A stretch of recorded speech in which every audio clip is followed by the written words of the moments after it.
MCC is back, and it's that time again. Analysis and predictions, baby. Alright, let's get into this. Super quick, please subscribe if you like the video or are watching it on a stream, because I'd appreciate it a ton. Anyway, on to the analysis. Let's have a quick disclaimer, just like the good old days, eh? Everything I say in this video is either based on solid, raw statistics or just my opinion. When it's my opinion, this massive indicator will always be on screen.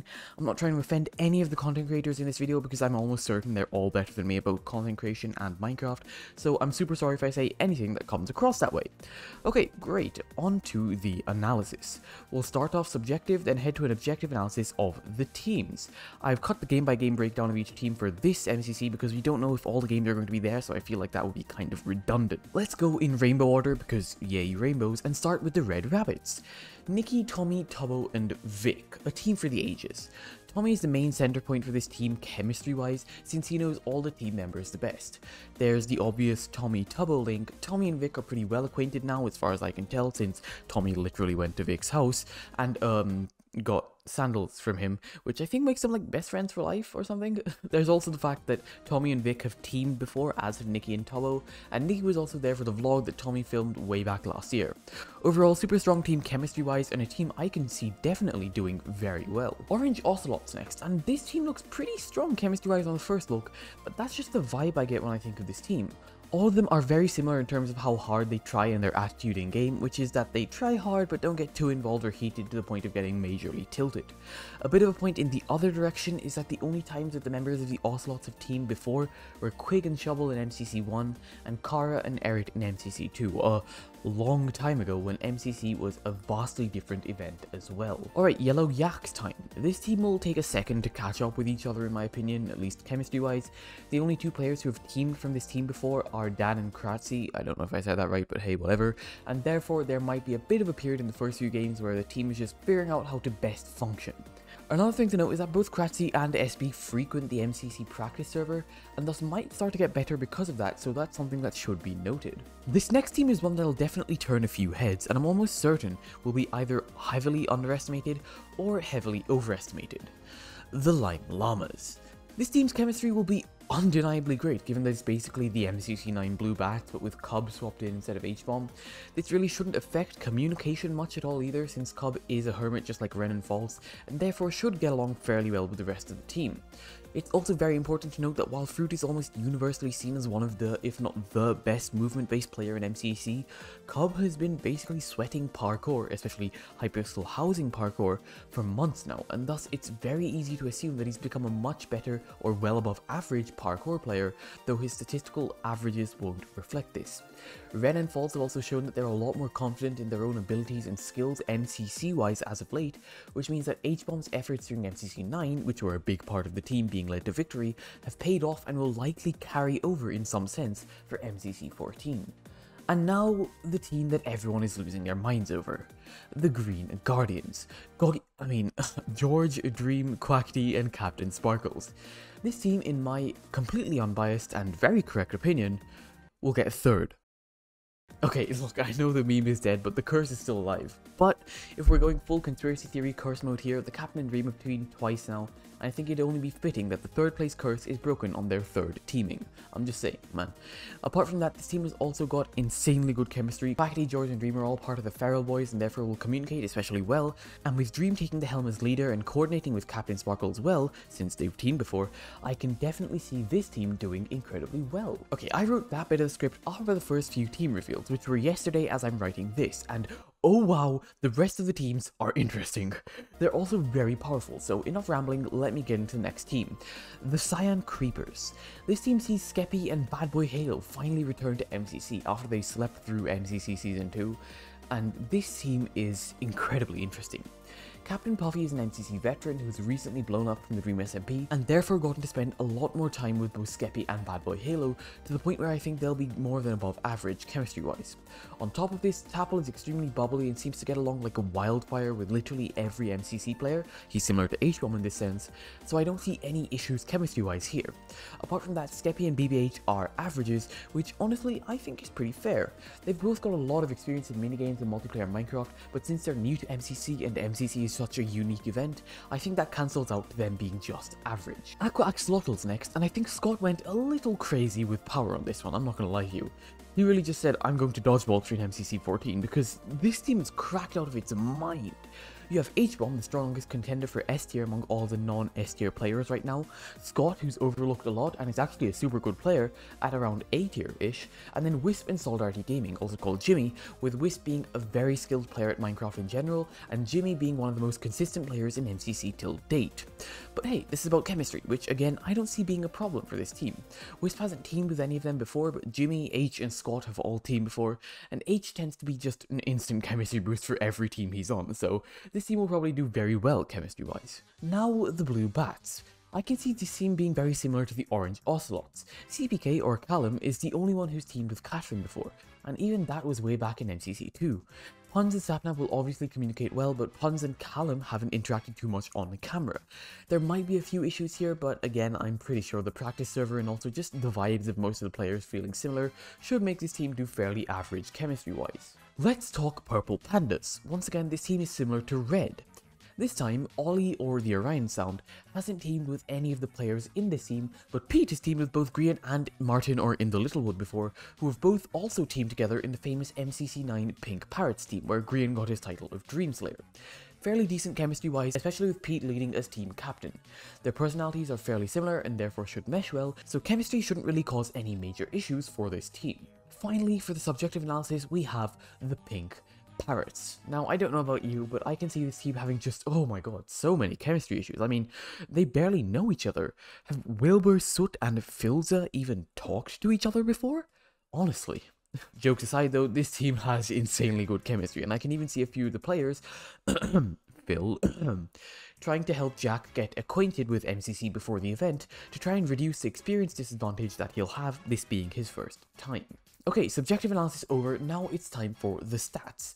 These numbers are not my opinion and are based solely on the player's performance in every MCC till date. It's worth noting there are two major potential sources of error in this spreadsheet. One, we know that not every game is going to be in MCC 14 and that only 8 games will be available. Which 8 we don't really know, but that means that I've obviously included some redundant scores here, and if, for example, Sands of Time isn't played, any boosts or dips because of that will make the stats that much less accurate.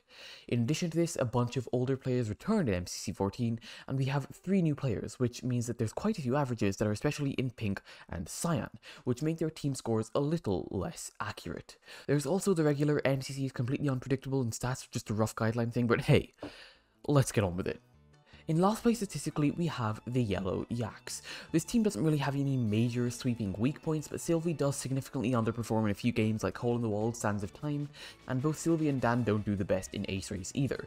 Dave, or Crassie, manages to pump up the team score to an average in a few of these cases with stellar performances with Bingo and Ace Race especially, but the fact that his good performances aren't completely going towards pushing the team above average placement, and are instead used up to making the team average, is what makes this team place here in 10th. Also, it's worth mentioning here, I'm pretty sure this time somehow Scott has got the teams to be even closer than they ever have before, with less than 40 coins between the 10th place and 1st place teams, and the difference between 2nd and 1st place being literally 0.06 coins. That's right, 0.06. Luckily, I calculated my averages up to 6 decimal points, so I was able to catch this, but holy hell man, this was tight. Anyway, in 9th place we have the Red Rabbits. Crazy, I know. This team has been rated by most of the predictions I've seen as of now as a top 3 team, making it to Dodgebolt in most cases, but it gets heavily underrated here stats-wise for one main reason. Vic left MCC Season 1 back in MCC 5. This means that arguably the strongest player on this team is an average for Ace Race, Parkour Tag and Sky Battle, and was only there for the Sands of Time, which was absolutely horrendous for coins by the later MCC standards. In addition to this, Tubbo's poor performance in Sands of Time and survival games in MCC 9, MCC 10 being a content team and him playing more for fun in the last few games of MCC 11 makes 3 out of Tubbo's 5 performances unusually low. Apart from that, Tommy is decently good and despite popular belief doesn't throw for content nearly as much as people claim he does, and so this team is actually fairly strong and definitely much stronger than a measly 9th place. 8th place is taken by the Purple Pandas, who despite having the massive point boost that is Pizza Hut, fall to this place. The main reason for this is that while Pete can easily cancel out one player performing below average, which in this case ends up being Ollie, who is also partly screwed over by the MCCs he's played in, Green and Martin or In the Littlewood aren't outstanding players either.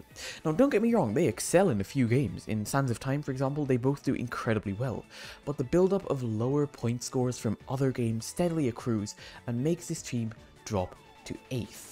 The Lime Llamas are in 7th, and again, the stats are underrating this team fairly heavily in my opinion. You have Fruitberries, who is insanely good at most if not all MCC games, and Ren and False, who both put in a decent showing in most games, though they both do underperform in Bingo and Hole in the Wall. This plus a particularly weak showing from Ren in Ace Race and the fact that stats can't and don't consider Cobb's literal months of parkour practice for MCC means that Fruit can't get this team to a top 5 spot, and so it sits in 7th. In 6th, just missing out on the top half, we have, and get ready for this one because it's surprising, the Green Guardians. This might seem surprising at first, but consider the stats here. Caught up in all the hype, it's easy to overlook the fact that Quackity is historically a lower tier player, getting super low scores in a lot of games, and George is practically MCC's king of inconsistency when it comes to performance. The insanely skilled Dream and very good captain ensure that this team is strong, don't get me wrong, and although Quackity and Dream have been both practicing like fiends, this isn't reflected in the stats, and therefore this team sits not even at 3rd place, but in 6th. Following the Rainbow Order, for some strange reason, in 5th place we have the Cyan Creepers. This team is basically carried to this spot because both Skeppy and Bad are averages in everything, which means that Puffy's fairly good scores overall, that Tapple's incredibly good scores in games like Rocket Sleeve and Ace Race really show themselves, boosting this team to a 5th place that I'm not really sure they would have earned if Skeppy hadn't slept through MCC 2. Anyway, just missing out on a podium spot and in 4th place, we have the Blue Bats. This team has pretty wild scores all around. CPK or Callum is a very consistent top 20 player, getting some particularly good averages in Battle Box and survival games. Sapnap and Puns continue this trend with them either matching or beating Callum's scores, with Sapnap especially performing excellently in games like survival games and Sky Battle, which really pushes this team above and beyond, helping it to reach 4th place. The Orange Ocelots unexpectedly snagged 3rd place, and this team is a real testament to the power of consistency, which I've said in just so many of my predictions till now. Quig is insane at MCC, and everybody knows this, but since Kara, Eret, and Shubble are all pretty good if not great players in most aspects of MCC, Quig's incredibly high scores, especially in games like Hole in the Wall and Ace Race, really carry the team and do what Pete couldn't for the Purple Pandas, placing this team in 3rd. The point margin between 3rd and 4th is only 1 point, and even though the difference between 1st and 2nd was literally 6/100ths of a coin, 6 MCC cents if you will, this is still a pretty tight gap. Now, if you've been keeping track, you'll know that there are just 2 teams left. Pink and Aqua.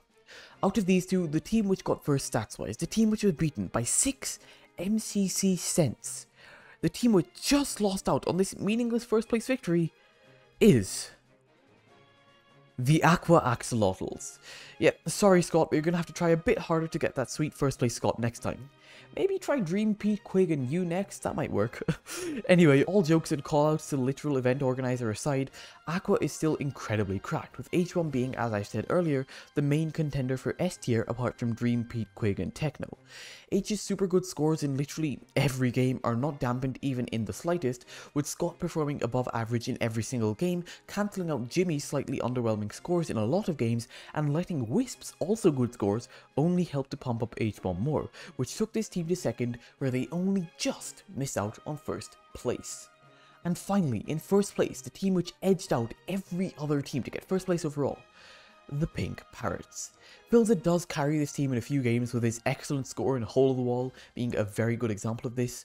Apart from that, Jack Manifold is an average, making scores that may have otherwise dragged Pink down just averages, and Fondy and Wilbur's relative consistency in most games, apart from Ace Race, but we don't talk about Ace Race, is in the end what brings this team up to 1st. It should also be noted here that a lot of the maps are going to be completely overhauled for MCC 14, which means that these stats might also be inaccurate because people who have got used to the maps and grinded and practiced and changed their playstyle to fit the maps like Ace Race for example, might have a bit of a wild shock because of the massive overhauls in MCC 14. So again, these stats could be wrong because of that. But now, here are my predictions for MCC 14. These are just my predictions, what I think will happen, and in my opinion, Aqua and Green will get to Dodgeball with Red in third, and out of Aqua and Green, Green wins Dodgeball. That was my analysis of the MCC 14s along with my predictions, and I'd suggest checking out this video about NTC's rise to fame next. Subscribe!